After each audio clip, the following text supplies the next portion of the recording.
এটাকে আমরা খুবই মেটিকুলাসলি আমরা এইটাকে রিসার্চের মাধ্যমে রাখবো।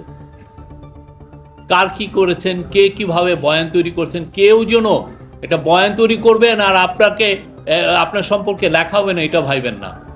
প্রত্যেকটা জিনিস ওয়েল ডকুমেন্টেড থাকবে। আমাদের আগের জেনারেশন আমরা এটা ফেল করেছি। আমরা ৭৪-এর ফ্যামিনকে নিয়ে লিখতে আমরা ফেল করেছি। আমরা রক্ষী বাহিনীর যে অত্যাচার সেটা নিয়ে আমরা ফেল করেছি। আমাদের এর আগে প্রচুর সমস্যা হয়েছে, প্রচুর আমাদের ফেলুর ছিল আমাদের যে রাষ্ট্র হিসাবে।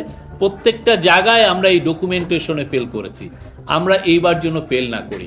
কেন আমরা ফেল করব, মানে কেন আমাদের ফেল করতে, আমরা যাতে ফেল না করি এটার মূল কারণ হচ্ছে আমরা চাই আমাদের ফিউচার জেনারেশন যাতে আমরা যেটা ফেস করেছি সেটা যেন ওরা ফেস না করে। বাংলাদেশে যাতে এই রকমের স্বৈরতান্ত্রিক একটা স্বৈরতন্ত্রকে লেজিটিমাইজ করার যে বয়ান সেটা যেন আর জীবনে তৈরি না হয়। যেই ক্ষমতায় আসুক তার হয়ে যেন কোনো সাংবাদিক দালালি করতে না হয়।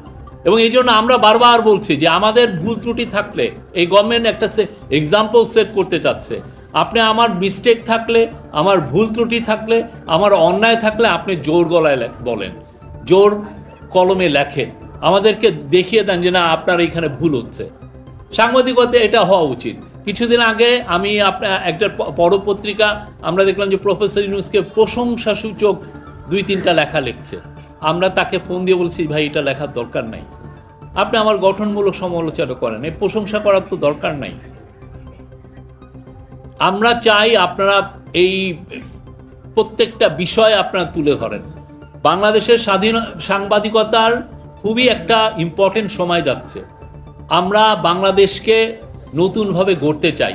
সেটার জন্য আমরা যে এই ইন্টারিম গভর্নমেন্টের ২য় অধ্যায় গতকাল শুরু হয়েছে কনসেনসাস কমিশনের মাধ্যমে, আমরা চাচ্ছি পুরো বাংলাদেশের সমস্ত পলিটিক্যাল পার্টি এখানে কন্ট্রিবিউট করুক, বাংলাদেশের সিভিল সোসাইটি এখানে কন্ট্রিবিউট করুক।